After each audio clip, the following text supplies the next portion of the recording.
Welcome to the Fantasy Football Endgame with your hosts, Pierre Camus and Chris Moncano. What's up, guys? Welcome to the Fantasy Football Endgame. I'm Pierre. With me, as always, is Chris. Chris, ready for week 4 of football action? Absolutely. Can't wait to get it on.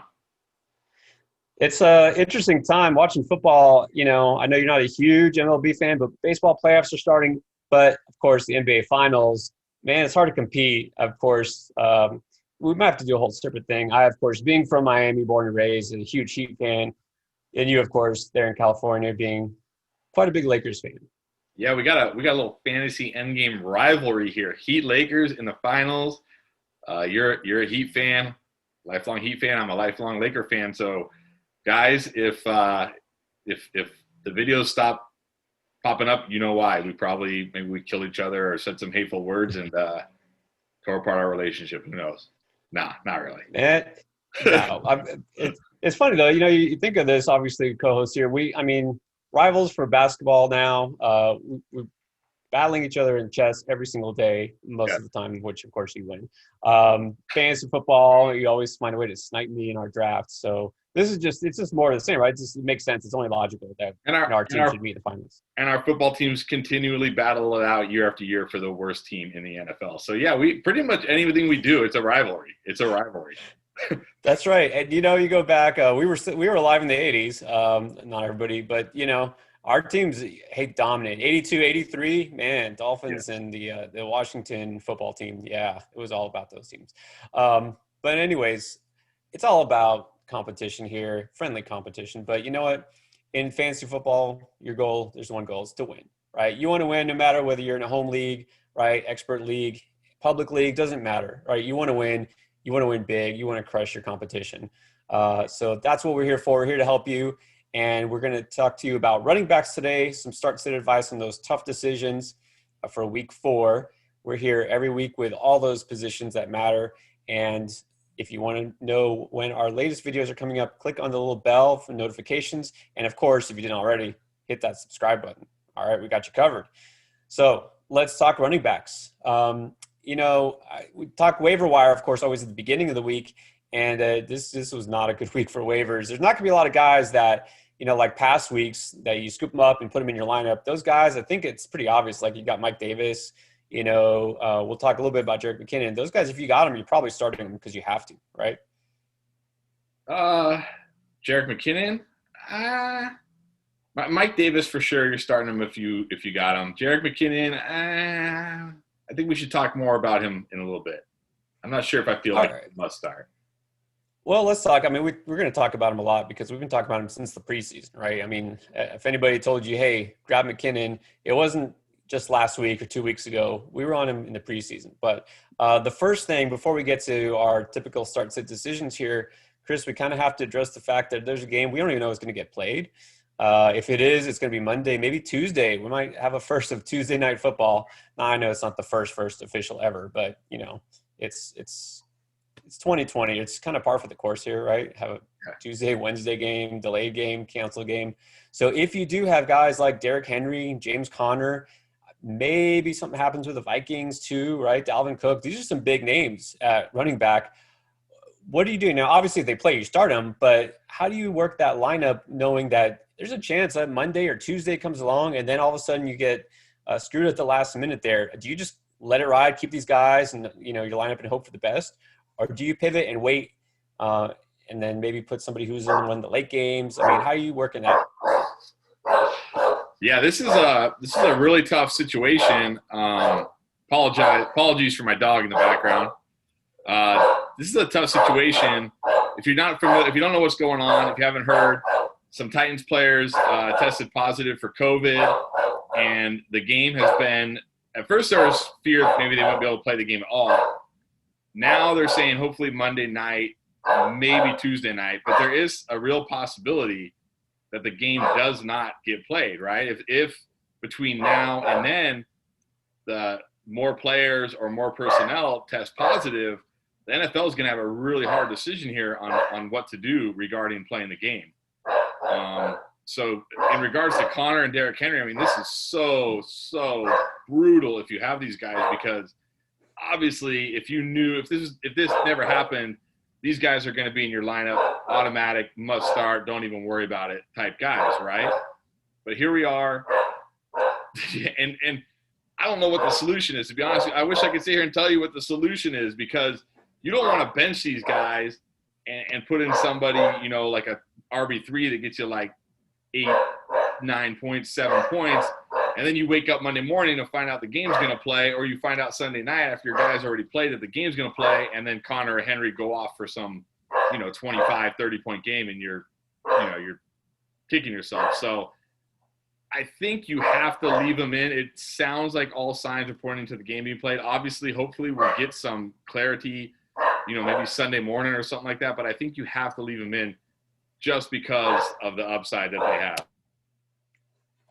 Yeah, I'd agree, especially because we're talking running back. And if there's any position where there's not a whole lot of great options you can just pivot to, that's it. And we're not talking about an injured guy. That's the difference. You're not talking about, oh, well, you know, game time decision. Do I leave him in or do I, you know, put his backup? It's not that. It's the game's canceled, period. There's no backup to put in, right? And so you got to go with a guy on your bench who's maybe your 4th, 5th running back, somebody you have to scoop off waivers. And if you're waiting until Monday, Tuesday night, there's nothing left. So, I mean, it's tough, but yeah, 2 things. I would say, number one, you probably don't have better options unless your team is stacked, in which case you don't have to worry about it. So yeah, you probably leave them in. But number 2, it's the NFL. I think they'll find a way to play the games somehow. This is MLB, as we saw all year. You know, I'd say I'm not too worried. You know, it's different because with baseball, it's like you saw a positive test, you're like, okay, that's it. They're done for the week. Like, just get all your guys out. Yeah. The NFL is pretty much hell-bent on playing this full season. It started on time. I haven't heard that they're really planning to cancel it. So I just assume they are going to play and find a way. So that's just opinion for me. Yeah. The other thing is the NFL, it's not as easy for them just to cancel. They can't cancel a game and make it up, because you can't adjust the rest of the schedule. You only play once a week. So I don't know how they would really make it up. So I agree with you. I do think it's gonna play, and I think you got to leave the guys in. They just have too much upside, and you just got to cross your fingers and hope it goes. Yeah, no 7-inning double headers. They can't like say, hey, let's squeeze in a half of football on Saturday, another half on Sunday. They can't do that. So they'll find a way to play, I think. Yeah. Now let's talk about the guys who are playing for sure. At least we think for sure. We mentioned McKinnon. So, man, we were all over in the preseason. We had him on our rosters in multiple leagues before anything happened to Mostert or Coleman or everybody else in the 49ers. But the question is, are you playing him? Because looked pretty good in his first couple of outings. Now, last week he did get a much bigger share of the offense. He had 14 carries and 3 receptions. Again, not huge, but we didn't expect him to be a workhorse anyway. So, you know, for a guy that you scooped off waivers, probably that's pretty good. But he wasn't super effective. Only 38 yards in those carries. And now I guess he might be dealing with something of his own. Not too surprising. The ribs, I think he's going to play. But even if he's in, are you playing him for sure against Philadelphia? Because that isn't going to be necessarily a rollover defense like the Giants. Yeah, again, I don't think he's a must start. Like last week, I was really excited about him. I'm like, you got to play him. He came through as far as fantasy points. But I'm not sure I'm going to call him a must start this week. I think I'd still have him as like a low-end RB2 type, maybe in that like 20 to 24 range. Because, again, he should get the bulk of the work. I know Jeff Wilson got a lot of the work, but most of that was in the 4th quarter when they were already blowing the Giants out, and McKinnon basically wasn't seeing the field. I think both of Jeff Wilson's touchdowns came in the 4th quarter. I think like 3/4 of his fantasy points came in the 4th quarter, honestly, when McKinnon was out. Now I expect Wilson, like, I don't know if Kyle Shanahan saw McKinnon handle the rock 40 times last week and saw what he saw and thought, okay, I need to give this guy more touches on the ground. So I think we could see more of a split on the ground, but obviously McKinnon will still be used heavily in the passing game where he's more dangerous there anyway. So I still like him as a low-end RB2, but no, I don't feel like he's one of those guys you have to have in your lineup this week. Yeah, I agree. Kind of on the bubble there, more like, to me, kind of high-end RB3, which in a lot of leagues, especially if you're worried about your running back situation, like a lot of people are, you probably have room for him, at least in your flex spot. What's weird with him is usually we talk about opportunity and touches, and with him, yeah, he'll get his share of touches, but we know it's not like he's going to be a workhorse ever. And with him, it's really more about just explosiveness. Like he could always take one to the house, and he's got kind of a floor with the pass catching ability. So I always feel pretty comfortable with him in my lineup, and I'll probably be starting him for the most part this week. Now we talked about game script. Now Jeff Wilson is a guy that I don't think you need to worry too much about starting unless you have to, right? He's not going to be too involved in the passing game. I know he got 3 passes last week, got those touchdowns, but that's not going to happen every week. They were playing the Giants. Joshua Kelley is another player also that a lot of people scooped up off of waivers, looked really good, and he's been explosive. Didn't really get it going last week. And I am afraid that he's going to be very game script dependent because we know Eckler is going to be a guy who's involved, kind of like last week when they're behind, right, having to throw more passes. And Kelley really is going to be kind of the front runner if they have a lead and they're trying to milk the clock. I don't think that's going to be the case at Tampa Bay. I mean, I don't think, the Bucs are going to roll, especially they're missing players themselves like Godwin. But I kind of feel like I got to back off Kelley completely this week because I just don't feel like the situation is good. Joshua Kelley was my biggest week 3 disappointment. I mean, everything seemed set up for him, and it just didn't work out. And then on top of that, he fumbled. So, yeah, I feel like he'll be okay. But, yeah, the matchups, I mean, that was the perfect matchup last week. You figured the game script would be in his favor. Game script wasn't in his favor somehow. And, again, he did have that fumble. So, yeah, I can't view him as anything more than like an RB3 right now, unfortunately.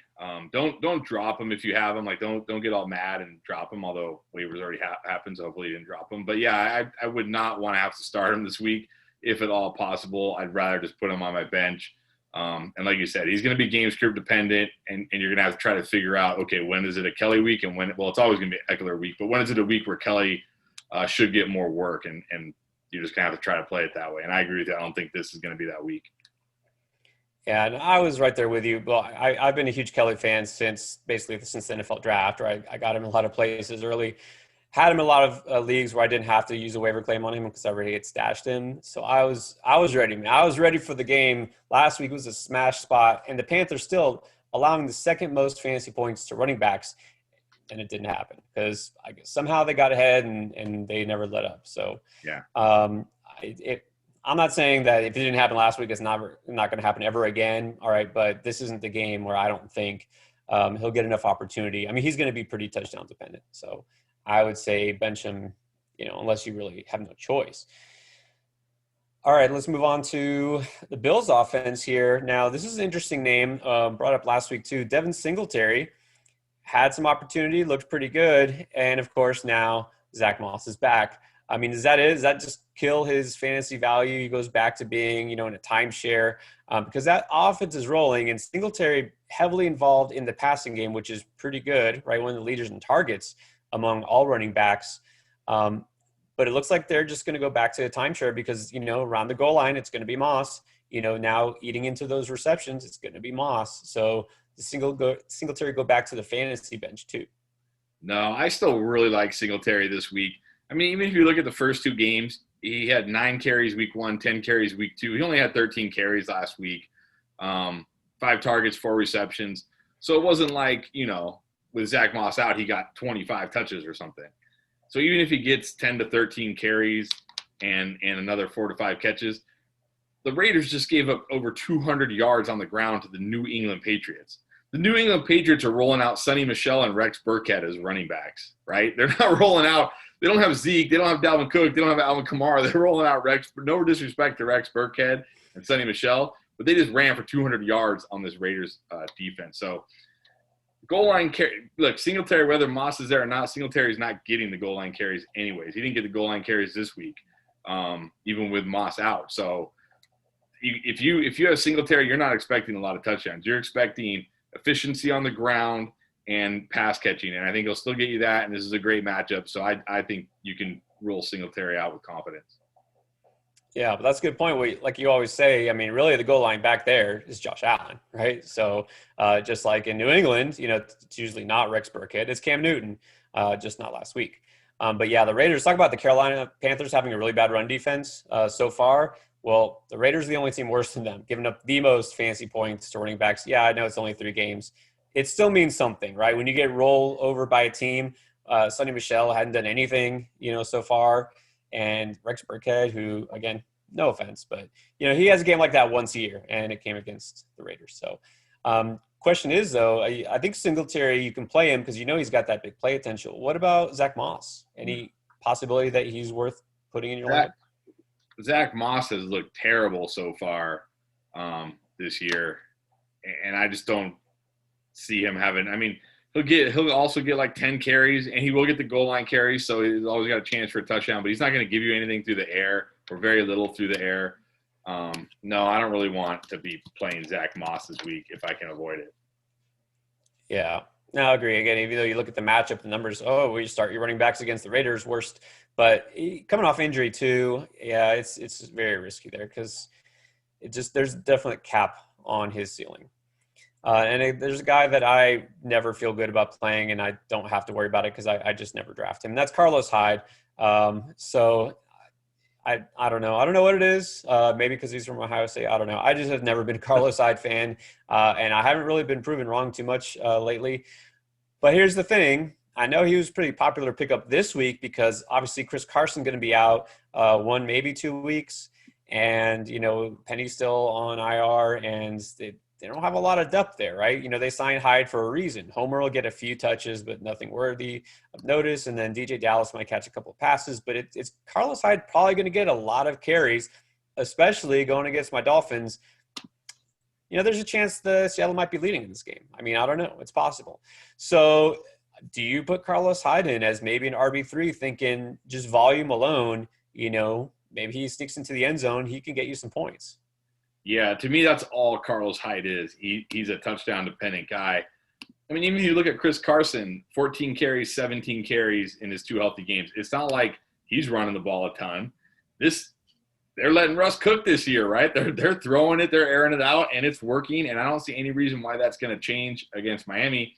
And here's the thing. You look at it and you think, oh, this is going to be a blowout, right? Miami's terrible. Seattle's awesome. But that Seattle pass defense can't stop anybody. And Fitzmagic, if there's something Fitzmagic can do, he can play in shootouts. That guy can absolutely play in a shootout. And I think this game is going to be a shootout. I don't think Seattle's just going to run away from him. I think Fitzmagic is going to work his magic and keep this game relatively close. So I don't see Carlos Hyde getting, like 25 carries because they're just trying to run out the clock in the fourth quarter. I don't envision this game being that way. So if he's getting, let's say like 14 to 15 carries and not getting really any work in the passing game, maybe a catch, like you're going to need either a big run or a touchdown. So no, I don't really want to be starting Carlos Hyde at all if I can help it. Maybe in like a standard scoring league, but not in PPR. Well, you put it that way. If you think about it, they've been letting Russ cook the first 3 weeks with Chris Carson in the backfield. Now that he's gone and they have just Hyde to lean on, they're probably not going to pass less, right? You can think, well, they may not need to, but it could turn into a shootout very well. So, yeah, I would back off on Hyde. That's just me personally. I get it, though. He's the only guy there. He'll see touches. But, I mean, without a touchdown, really, what are you hoping for? You really think he's going to run for 100 yards? I don't think so. No. And then a very similar player here who is somehow we're still talking about him in 2020, Adrian Peterson. I mean, he's not breaking off, any super long runs. He's not scoring mad touchdowns. He's not catching the ball too much, but he's getting 22 carries in a game. Forget that rookie you just drafted. Forget the guy you drafted a couple of years ago. Let's let Adrian Peterson be the guy. And I guess he's the guy now. Enough volume that you're interested because – you think, well, the Saints, they're probably not going to be able to just run and run and run, but maybe they want to just run to kind of keep Drew Brees off the field. And then I kind of like the whole revenge game narrative here, right? That those short, 3 games he was with the Saints, and giving the stank face to Sean Payton before he got released. I mean, I wouldn't put it past Adrian Peterson to view this as a revenge game. But here's my problems with Adrian Peterson. Yeah, doesn't catch any passes, right? He has He's got 4 catches on the year for 31 yards. He's yet to crack 100 yards.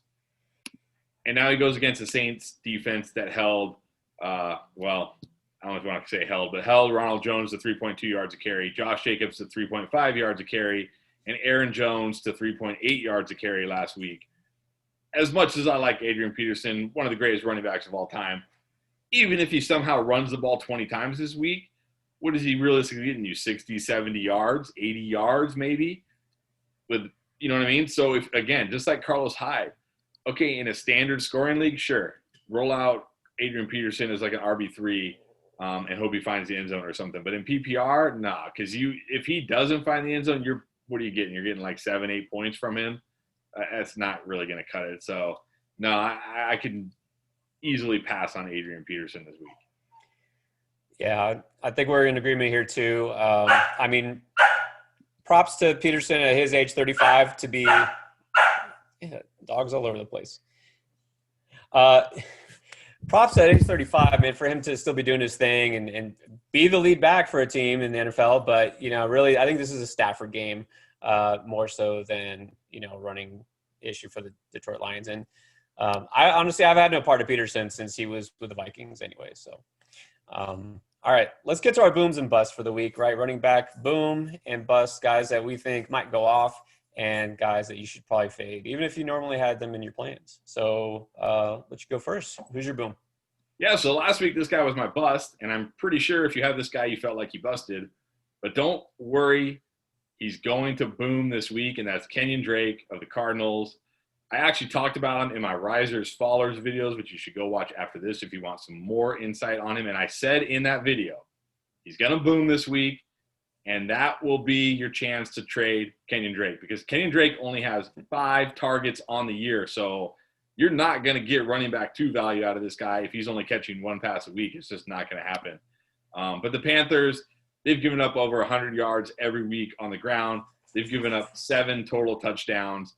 They've also given up 32 receptions in 3 games. I expect Kenyon Drake to have a big game this week, and this is your chance to move him to a team who says, hey, Kenyon Drake was a second-round draft pick, and he just had a big game. Maybe he just needed it. Maybe he's turning it around. Move him and get him off your team. Yeah, agree there. It's got to be a good game for Drake, right? Going against the Panthers, which is kind of what we thought with Kelley. But it's a different situation, right? Drake's the guy. He's going to get the touches.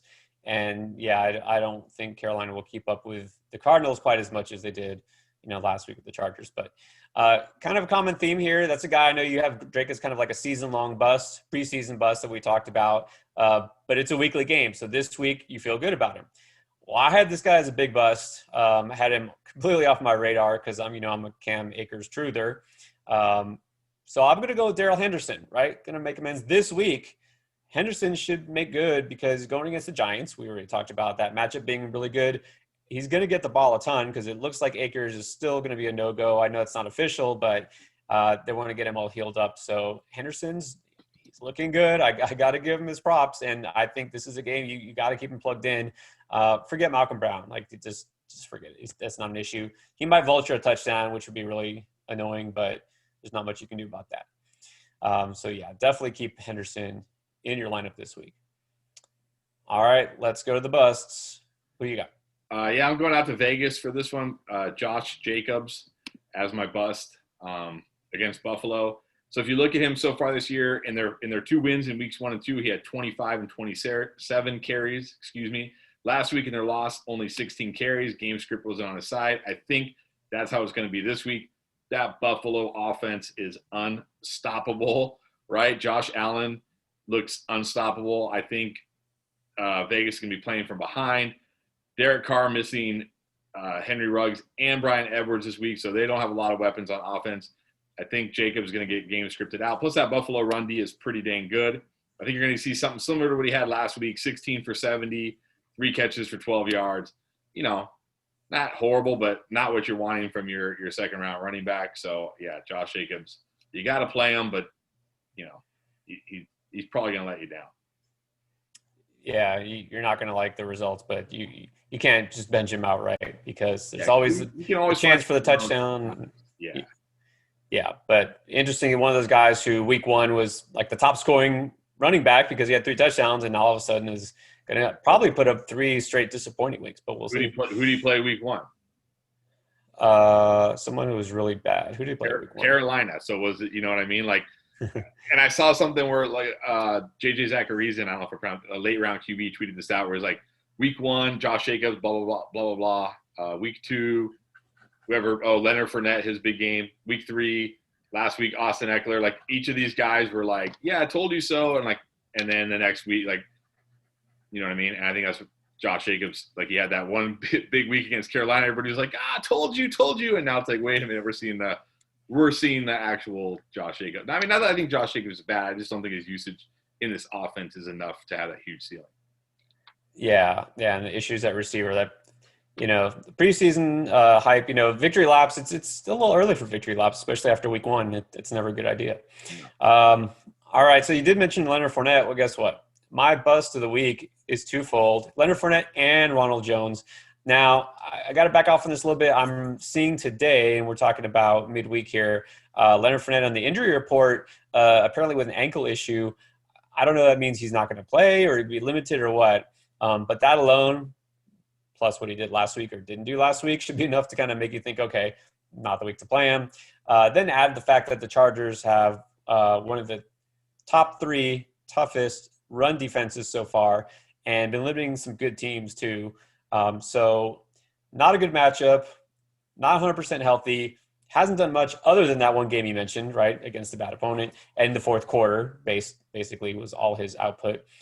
And in Ronald Jones, even if Fournette is out and he's getting all the touches, I still don't think I trust him enough in this matchup that I would start him. So 2 busts there. Don't play any Bucs running backs, even if you were tempted to, which probably not a lot of people are tempted to these days, I don't think.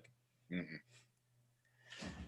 All right, Chris, you know what people need to do. Tell them before they exit this video, they need to.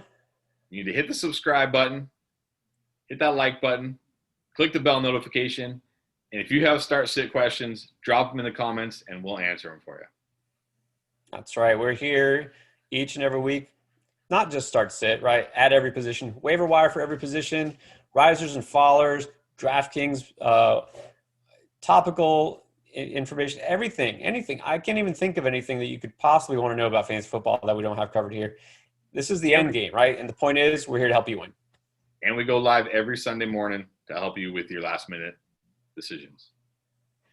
All right, so like, subscribe, and give us a follow too if you can on Twitter. We'll help you answer some questions there at Endgame Fantasy. There you go. All right, thanks for watching.